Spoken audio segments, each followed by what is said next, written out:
The night had settled over Manhattan like a velvet curtain, dark and heavy, and the city lights reflected on wet asphalt like scattered gold coins. Inside a penthouse overlooking Central Park, the laughter of a child once filled the room, now it was gone. Benjamin Hart arrived quietly, stepping into the apartment with the precision of a man who had seen too many tragedies. The door was ajar, and the faint smell of lavender lingered in the air, a stark contrast to the tension that had gripped the household. Mr. and Mrs. Whitmore were pacing, their expensive shoes scraping softly against the marble floors. Their daughter, Lila, had disappeared, and the city's finest had found nothing. Not a note, not a sign of forced entry. Only a single envelope rested on the piano, sealed with red wax. Hart picked it up, breaking the seal carefully. Inside, the message was brief. "Do exactly as I say, or she will not return. Watch the news. Trust no one." Benjamin's eyes narrowed. It wasn't the handwriting that concerned him, it was the precision. Whoever had taken Lila was meticulous, calm, and cruel. They wanted leverage, and leverage meant control. He studied the room. Toys scattered across the floor, untouched by the chaos, a faint imprint of tiny hands in the dust. A window slightly open, but it had not been forced. Whoever took her had entered silently, expertly. Mrs. Whitmore's voice trembled. "Detective, please. You must help us. The police, they're already overwhelmed." Benjamin's gaze softened, though only slightly. "I will. But we must move carefully. Panic is your enemy, as is deception. Someone in this house might know more than they admit." Mr. Whitmore flinched. "What? Who?" Benjamin turned, gray-blue eyes sharp as a blade. "The one who knows your family's secrets. The one who would use those secrets to punish you." For a moment, silence fell. The weight of truth settled over the Whitmores like a shadow.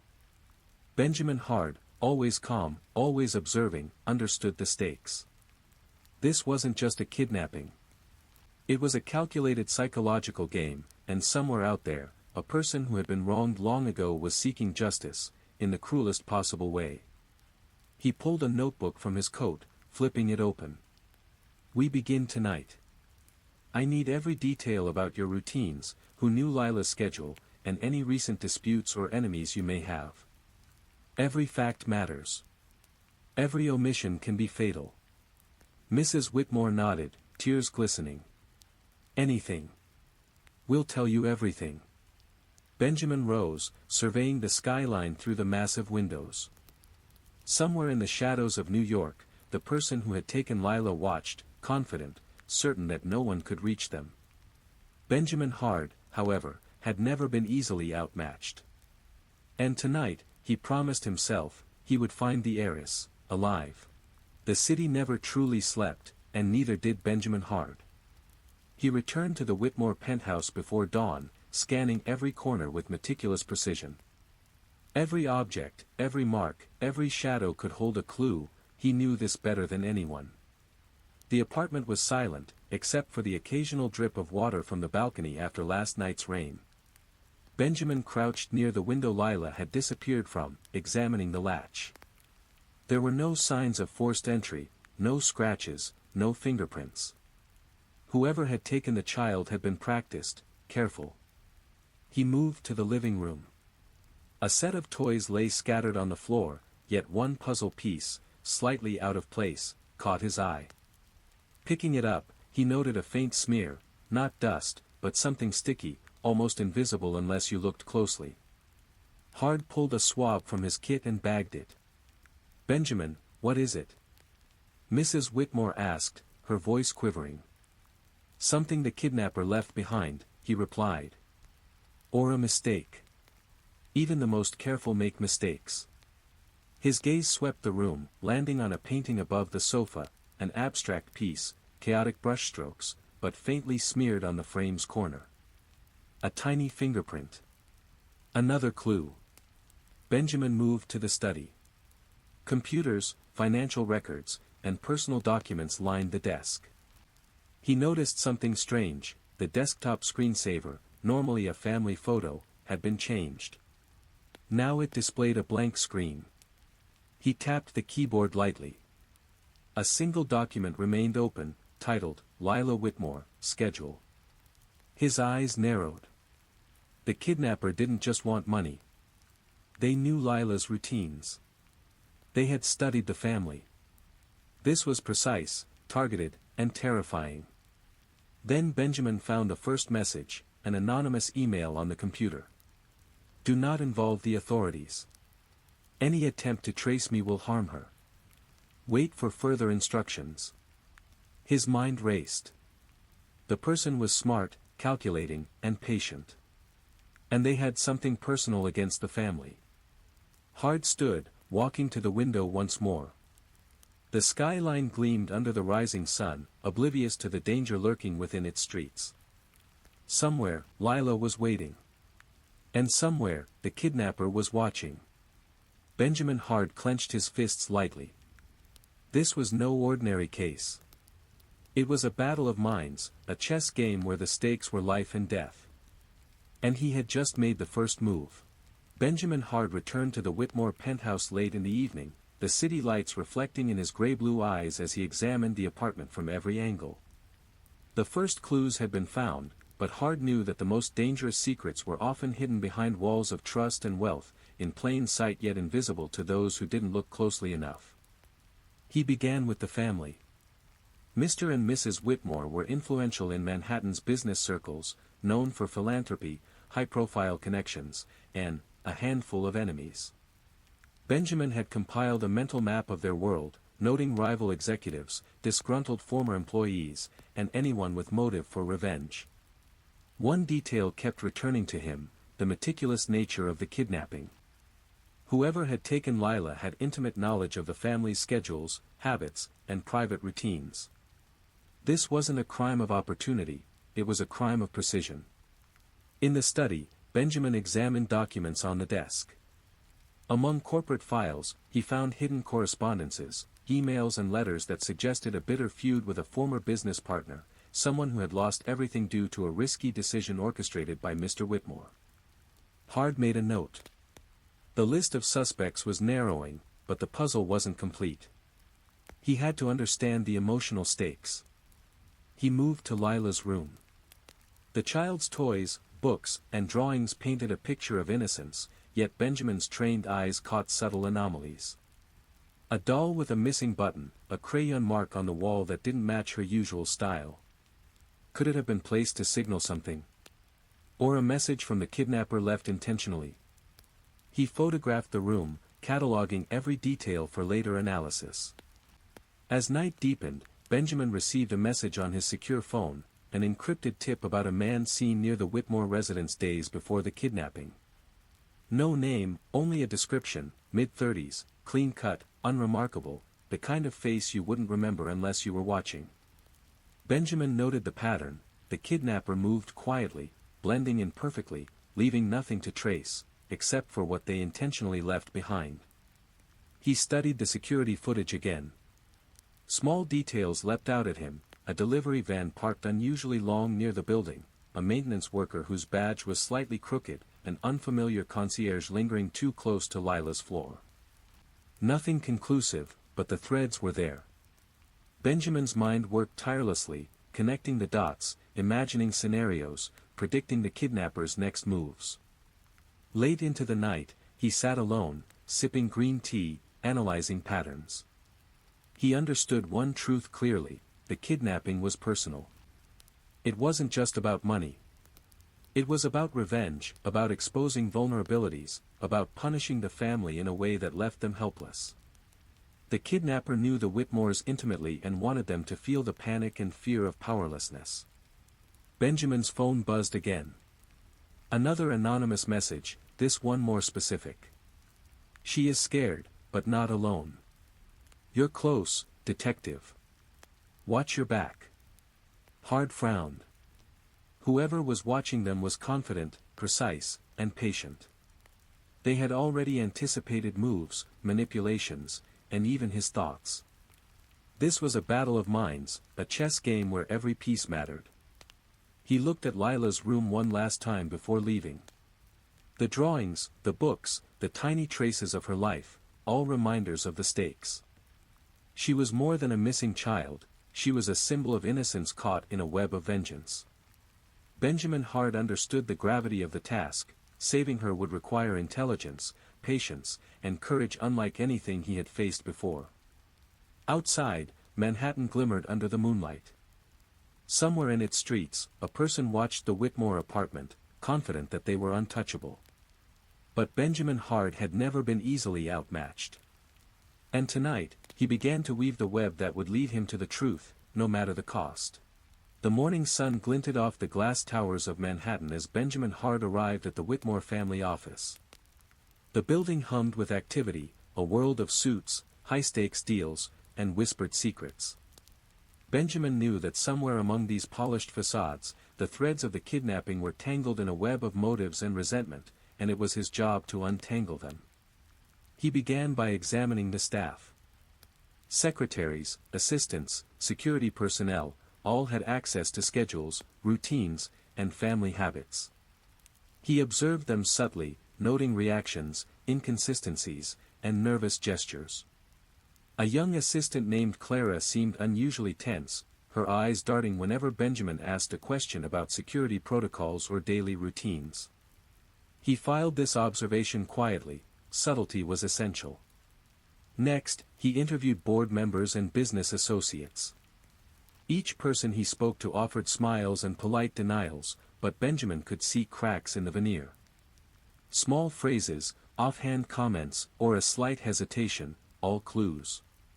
One executive, Harold Drake, had been recently cut out of a lucrative contract, a potential motive hidden beneath the surface of professionalism. Another, a former family friend turned rival, Simon Greer, had publicly argued with Mr. Whitmore over a failed investment. Both men warranted attention, but Benjamin knew the truth often lay somewhere less obvious. Returning to the penthouse that evening, he analyzed the data he had collected. Security logs, access records, and personnel files. Patterns began to emerge. The kidnapping wasn't random. It targeted specific vulnerabilities in the Whitmore household, routines that could be anticipated, moments when the parents were away, times when security was minimal. Someone had studied the family extensively, understanding their habits as intimately as they knew their own schedules. Benjamin's thoughts returned to the anonymous messages.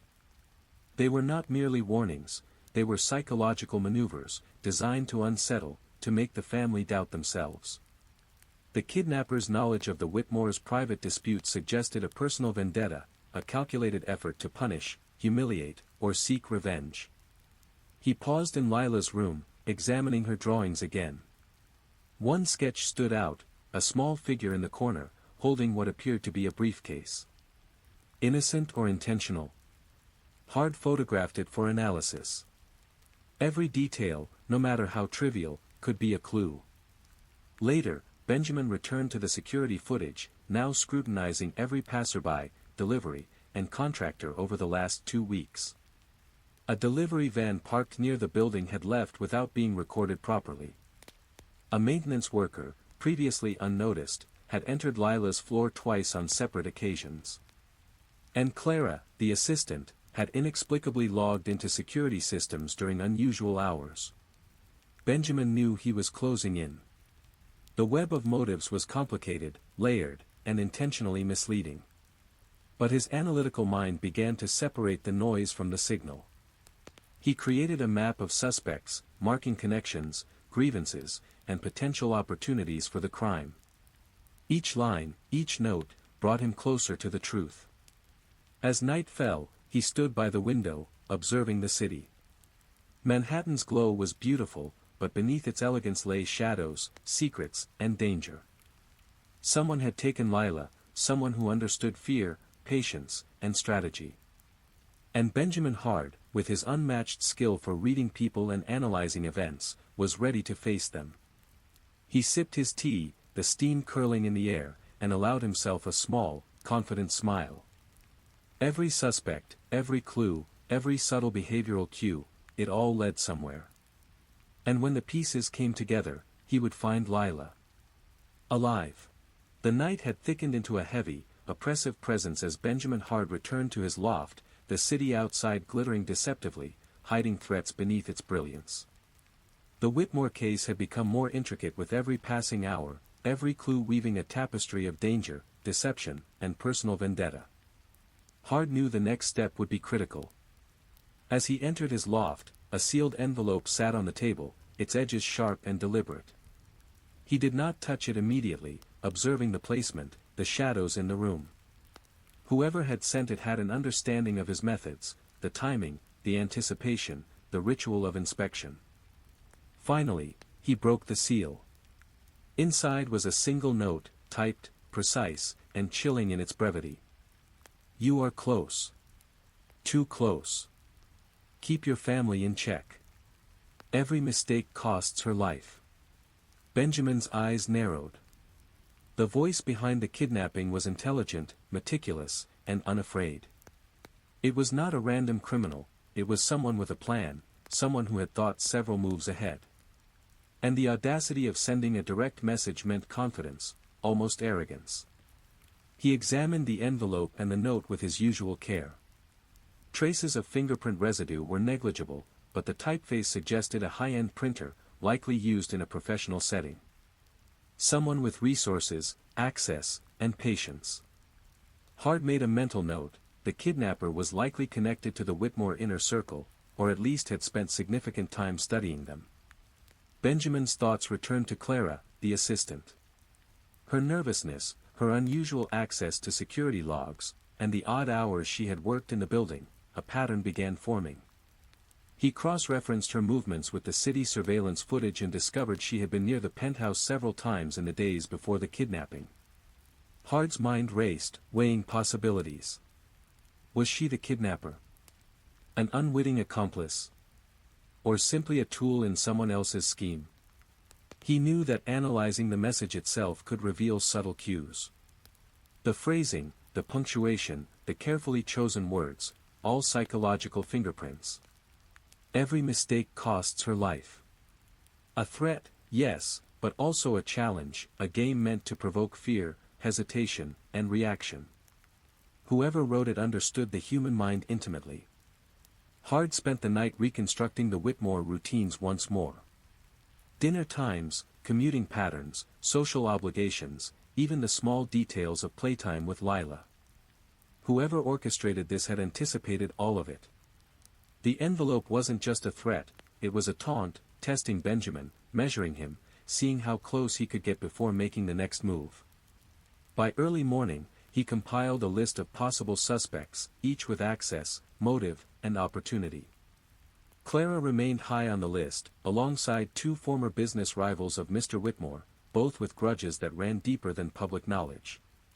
Hard considered their psychology, predicting behavior, anticipating errors that might expose them.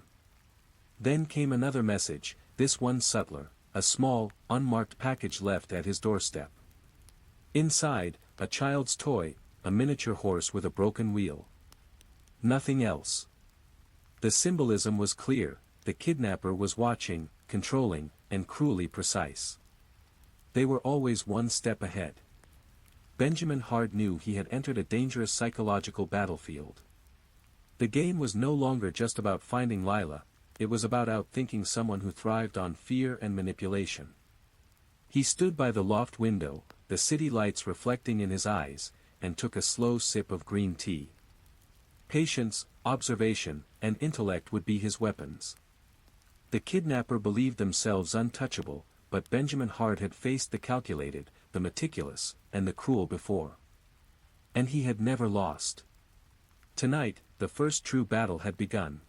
Benjamin Hard moved through the city like a shadow, blending seamlessly with the nocturnal rhythm of Manhattan. Every streetlight, every passerby, every flicker of movement was a potential clue. The kidnapping had transformed the city into a chessboard, and Hard was determined to track the invisible pieces before they could strike again. His first stop was the delivery van he had noticed days before. A nondescript white vehicle, ordinary to anyone else, but significant to him. He traced its license plate through traffic cams, noting its movements over the past fortnight. Patterns emerged: late-night stops near the Whitmore penthouse, brief visits to industrial areas, and an odd ritualistic pause near a closed warehouse in Brooklyn. Benjamin knew the kidnapper was meticulous. There was no random wandering, no error in timing. Whoever orchestrated the abduction had studied the family, the city, and even him. And yet, the van's repeated presence at specific locations suggested a base of operations, a place where Lila might be held, or at least where the kidnapper conducted planning and surveillance. Next, he turned his attention to Clara, the assistant. Her unusual access to the building's security systems and her nervous behavior were undeniable red flags. Benjamin cross-referenced her activities with building logs and discovered that several of her after-hours entries coincided with the van's appearances. She might be the link, the conduit through which the kidnapper's influence reached the penthouse. But Benjamin wasn't ready to accuse: observation first, confrontation later. Late into the night, he visited the Brooklyn warehouse. The area was quiet, industrial, abandoned to anyone who wasn't looking closely. Benjamin noted broken fences, faded tire tracks, and a faint smell of chemicals. He moved cautiously, flashlight cutting through darkness, marking every detail. This was no ordinary hideout. Whoever used it had knowledge of escape routes, surveillance blind spots, and ways to stay untraceable. While inspecting the surroundings, Benjamin found subtle traces: a small handprint on a rusted pipe, a strand of hair near the entrance, and the faint remnants of a child's toy, a clue that confirmed his suspicion. Lila had indeed been in the warehouse recently. The traces were too fresh to be ignored. He documented everything meticulously, bagging hair samples and photographing the environment. Patterns began forming: the movements of the van, the peculiar behavior of Clara, and the calculated placement of threats and messages all pointed to a single conclusion: the kidnapper wanted to control, manipulate, and torment, not merely hide the child. Returning to his loft, Benjamin spread all the evidence before him. The map of Manhattan, the timeline of events, the surveillance clips, and the messages all converged into a single, chilling pattern. The kidnapper had orchestrated the abduction like a symphony, with each player performing their role perfectly. Yet even the most meticulous orchestration had its flaws, and Benjamin intended to find them. He leaned back, sipping his tea, and allowed himself a rare moment of contemplation. The city stretched beneath him, lights twinkling deceptively, as if oblivious to the terror hidden in its shadows. The kidnapper believed themselves invisible, untouchable, and completely in control. But Benjamin Hard had always excelled where others failed: in finding what was unseen, in anticipating moves before they were made, and in turning chaos into clarity. Tomorrow, he would close in. He had the first concrete leads, the invisible threads that could be followed to the source. And when the kidnapper realized they were being hunted, Benjamin Hard would be ready. Lila's life depended on it. The city's glow was deceptive, the night heavy, but for Benjamin, every shadow now had meaning, every clue a path forward. He was tracking the invisible, and the hunter had become the hunted. Chapter 7: The First Confrontation. Benjamin Hard moved through the shadowed streets of Manhattan, senses heightened. Every sound, every flicker of movement could be significant. He knew the kidnapper was watching, calculating, waiting. The city around him glimmered with neon and reflected ambition, but beneath it lay the true tension: the life of a child in the hands of someone who had perfected patience and cruelty. He had traced the van to a secluded garage in Brooklyn. From a distance, the area seemed ordinary: industrial buildings, scattered crates, a faint hum of distant machinery. But Benjamin's trained eyes noted anomalies: the subtle layering of tire marks, footprints slightly misaligned with the paths of the vehicles, and a faint chemical scent carried by the breeze. He crouched in the shadows, observing the garage entrances and exits. Then he saw her, a small figure silhouetted near the back, clutching a doll. Lila. Alive, scared, but unharmed. Benjamin's heart tightened, but he didn't act immediately. Acting too soon could endanger her. He needed patience, strategy, and precision. Suddenly, a figure emerged, tall, confident, moving with controlled precision. The kidnapper. Benjamin recognized him immediately from his earlier research, a former associate of the Whitmore family, skilled, meticulous, and driven by a personal vendetta. The man paused, scanning the area, clearly aware of being watched. Benjamin stepped forward from the shadows, voice calm, controlled, carrying the weight of authority. "I've been expecting you." The kidnapper turned sharply, eyes narrowing. "So, the detective finally shows himself," he said, voice low, tinged with menace. "I wondered how long it would take before someone figured out the pattern." Benjamin's gaze swept the garage, noting escape routes, potential traps, and the positioning of crates that could hide more surprises. "Patterns can be observed, mistakes anticipated," he replied evenly. "You've underestimated me." A tense silence fell. The city hummed in the background, oblivious to the confrontation unfolding in the shadows. The kidnapper's hands twitched near his coat, a subtle signal Benjamin did not miss. His mind raced. This encounter was dangerous, but also a potential opportunity. One wrong move and Lila could be in immediate peril. "You don't understand," the man said, his voice shaking slightly now. "They ruined me. My life, my work, everything. I'm giving them back a taste of what they did to me." Benjamin noted the flicker of emotion, rage, hurt, obsession. A man consumed by revenge, but predictable in his own patterns. "Hurting an innocent child will not balance any scales," Benjamin said, stepping slightly closer, calculated. "It will only destroy the one you claim to punish, yourself included." For a tense moment, the two men measured each other, a silent chess match played without pieces, every movement deliberate. Then, a noise from the far corner, a crate shifted unexpectedly. The kidnapper instinctively moved toward it, hand raised, and Benjamin seized the moment. In a fraction of a second, he closed the distance, grabbing the man's wrist, twisting just enough to disarm without causing harm.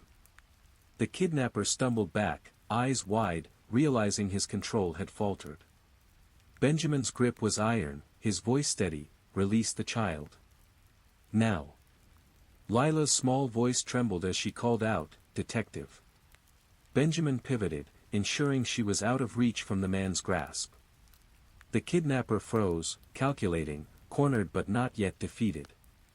Benjamin's mind raced. This confrontation was only the beginning. He had exposed the kidnapper's location, gained critical insight into his psychology, but the battle was far from over.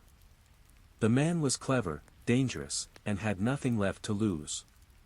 As the first lights of dawn crept across Brooklyn, Benjamin Hart escorted Lila toward safety, keeping his eyes on the kidnapper. The child was unharmed, but the real challenge remained, unraveling the full scope of the plan, anticipating the next moves, and confronting the darkness that had orchestrated such a calculated crime. In the quiet moments that followed, Benjamin allowed himself a measured breath. The first confrontation had ended, but the war was just beginning. Every clue, every decision, and every step would now determine the final outcome. Benjamin Hart returned to his loft, Lila safely in tow, but the tension in his mind was far from over. The first confrontation had given him answers, but it had also revealed a deeper, more sinister layer. The kidnapper's motives were not solely about revenge. Something else lurked beneath the surface, something calculated and personal, intertwined with the Whitmore family's past. He began by reviewing every detail he had collected, the patterns, the messages, the van, and Clara's odd behavior. Each element now seemed part of a larger, more intricate design. Benjamin's analytical mind worked tirelessly, connecting dots, imagining possibilities, and predicting potential moves. He realized that the kidnapping had been orchestrated not just to punish the family, but to expose secrets, manipulate emotions, and exact psychological control. Returning to Lila's room, he carefully examined her drawings and belongings. One particular drawing caught his attention, a faint depiction of a man in a suit, standing near a building with a clock tower. The details were surprisingly precise for a child sketch, and Benjamin recognized the building from a location he had previously investigated, the very site where the kidnapper had first staged his surveillance. The message was subtle but unmistakable. The child had observed, had noted patterns, and Benjamin needed to consider that the kidnapper had anticipated even this. He revisited the Whitmore family's past. Hidden lawsuits, subtle betrayals, and business disputes formed a network of grievances. The kidnapper, a former associate of Mr. Whitmore, had been systematically excluded from profitable ventures, his reputation tarnished, and his life destabilized.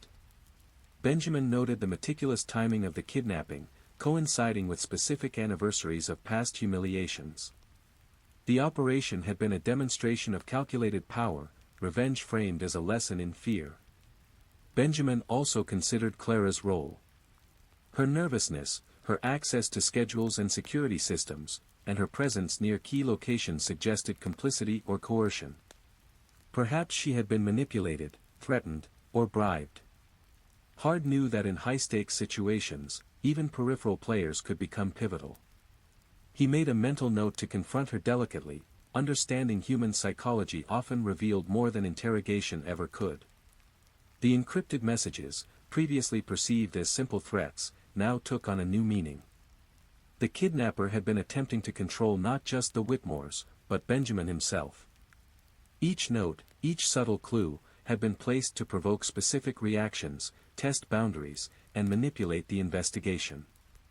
Hard realized he had been part of the game from the beginning, though unknowingly. Benjamin contacted his sources, cross-referencing the former associate's recent activities, financial transactions, and personal connections. Patterns emerged, hidden communications with third parties, subtle transfers of funds, and evidence of reconnaissance missions. The kidnapper had been planning for months, possibly years, carefully positioning pieces to ensure maximum leverage. As night fell, Benjamin considered his next move. The child was safe for now, but the psychological warfare was only beginning. He needed to anticipate the next step, predict the strategy, and prepare for the inevitable escalation. The hidden agenda wasn't simply revenge, it was domination, control, and a test of human resilience. Sitting at his desk, Benjamin lit a cigar, the smoke curling lazily toward the ceiling. He allowed himself a rare moment of reflection. The Whitmore family's secrets had created the circumstances, but it was his task to navigate the labyrinth, protect the innocent, and outthink a mind consumed by obsession. Outside, Manhattan glimmered under the stars, serene and deceptive. Within its streets, dangers lingered, but Benjamin Hard had faced darkness before. This time, however, the shadows were personal, and the stakes had never been higher. He finished his tea, extinguished the cigar, and prepared for the night ahead. The game was far from over, and every move now carried consequences. The hidden agenda had been revealed, but understanding it was only the first step toward resolving the deadly game. The city hummed beneath Benjamin Hard as he prepared for the final phase of his plan. Every detail, every trace, every psychological maneuver had been considered. The kidnapper believed themselves untouchable, but Benjamin knew that even the most meticulous predators left subtle cracks, and he intended to exploit them. He returned to the Brooklyn warehouse where Lila had briefly been held. This time, he was not alone. Discreetly, he had coordinated with a select few trusted contacts in the police force. Their presence was minimal, intended only to intervene if things went catastrophically wrong. Benjamin operated on precision, not force. The trap was not about confrontation, it was about anticipation, manipulation, and control. He began by creating a pattern of predictable activity around the warehouse. Deliveries, security patrols, and even false leads were orchestrated to lure the kidnapper into a sense of control. Every detail was designed to provoke a specific response. Benjamin analyzed every possible escape route, calculated reaction times, and positioned contingencies. The city became a living chessboard, and he had positioned every piece with care. Then came the bait. A carefully crafted message, sent anonymously, promised the kidnapper access to the Whitmore family at a precise location. It was enough to pique the man's obsession without revealing Benjamin's hand. As expected, within hours, subtle signs appeared, the van returning to the warehouse, a shadow moving cautiously near the perimeter, and the faint echo of a voice, confident yet tense. Benjamin watched from a concealed vantage point. The kidnapper approached, confident but unaware of the invisible web surrounding him. The first trap was psychological, a display of apparent vulnerability designed to force the man into action. It worked. The kidnapper triggered a series of moves, unaware that each had been anticipated. As the man entered the warehouse, Benjamin maneuvered through the shadows, keeping sight of Lila, hidden in a secure room. She clutched a small doll, her eyes wide but trusting. Benjamin's heart tightened, but he did not falter. Every decision had been calculated to ensure her safety. The confrontation was precise and swift. Benjamin anticipated the man's moves, disarming him at critical moments while controlling the environment. The kidnapper, realizing his carefully constructed plan had been anticipated, faltered, rage and fear flashing in his eyes. Benjamin used the moment to retrieve Lila, securing her in his arms. The police arrived just as the kidnapper attempted to escape, and he was taken into custody without incident. The operation had been clean, efficient, and, most importantly, safe. Lila was unharmed, though shaken, and Benjamin ensured she was reunited with her parents under calm, reassuring circumstances. Afterward, Benjamin reviewed every detail. The kidnapper had been intelligent, meticulous, and consumed by a need for revenge, but the human mind, adaptive, analytical, and principled, had prevailed. Every message, every trace, every calculated move had been anticipated. Lila's life had been preserved, and the predator neutralized. As Benjamin walked away from the scene, the city seemed brighter, though its shadows remained. He knew the Whitmores would never forget the fear, nor the skill that had protected their daughter. And he knew, as always, that every case left its mark, a reminder of human fragility, cunning, and resilience. Benjamin hard lit a cigar, inhaling slowly, allowing himself a rare moment of satisfaction. The trap had worked. The game was over, for now. But in Manhattan, where shadows hid both danger and opportunity, he knew it was only a matter of time before another challenge emerged. The city had settled into a quiet rhythm, the chaotic pulse of Manhattan slowed to a gentle hum. Benjamin Hard stood on the balcony of his loft, gazing at the skyline. The case of Lila Whitmore was officially closed, the kidnapper apprehended, the child safe, the family reunited. Yet for Benjamin, the resolution brought reflection rather than relief. He thought back to every detail, every subtle clue, and every calculated maneuver. The kidnapping had been more than a crime, it had been a psychological symphony, orchestrated to test the Whitmore's limits, Benjamin's limits, and the boundaries of human cunning. The former associate's obsession with revenge had driven him to extreme measures, but it had also exposed vulnerabilities within the family and the city itself. Benjamin reflected on Clara, the assistant. Her complicity had been minor but significant. She had been manipulated, coerced, and frightened into action, yet she had ultimately aided in revealing key patterns. Benjamin noted that human behavior, loyalty, fear, guilt, and cunning, was always layered and unpredictable. Understanding it had been the key to dismantling the kidnapper's plan. The Whitmores, of course, were changed forever. The trauma of nearly losing Lila left subtle scars. Benjamin had guided them through the immediate crisis, ensuring the child's safety and reinforcing their emotional stability. Yet he knew that no matter how carefully he acted, certain truths could not be erased: the fragility of security, the consequences of hidden grudges, and the pervasive reach of human vengeance. Sitting at his desk, Benjamin reviewed the evidence once more. Photographs of the warehouse, notes on security patterns, and the chronological sequence of messages all told a story not just of crime, but of motive, psychology, and meticulous planning. He had not simply resolved a kidnapping, he had unraveled a complex tapestry of human emotion, strategy, and deception. Lighting a cigar, Benjamin leaned back in his chair, exhaling slowly. The smoke curled around him, filling the loft with a familiar, contemplative haze. He allowed himself a rare moment of personal reflection. Cases like this left marks, on the city, on the families involved, and on himself. Yet they also reinforced why he had chosen this path, to uncover truth, protect the innocent, and confront darkness wherever it appeared. Benjamin thought of Lila, safe and resilient despite her ordeal. Her courage, however unrecognized, had been vital. And he considered the kidnapper, a man consumed by bitterness, who would now face justice, but whose obsession had left an indelible mark on the Whitmores' lives. Hard understood that even resolution carried consequences, some subtle, some profound. As dawn broke over Manhattan, casting golden light across the rooftops, Benjamin Hard knew that life would continue. Shadows would remain, danger would reappear, and new mysteries would call. But for now, the child was safe, the family's secrets partially restored, and the city's fragile peace momentarily preserved. He took a final sip of green tea, the warmth grounding him, and allowed a quiet, satisfied smile. The case was closed, the predator caught, and the lessons learned were clear. Justice required intellect, patience, and unwavering resolve. And in a city of shadows and secrets, Benjamin Hard would always be ready to face the next challenge. The city sparkled below him, indifferent yet alive, a reminder that life's complexities and dangers never truly ceased.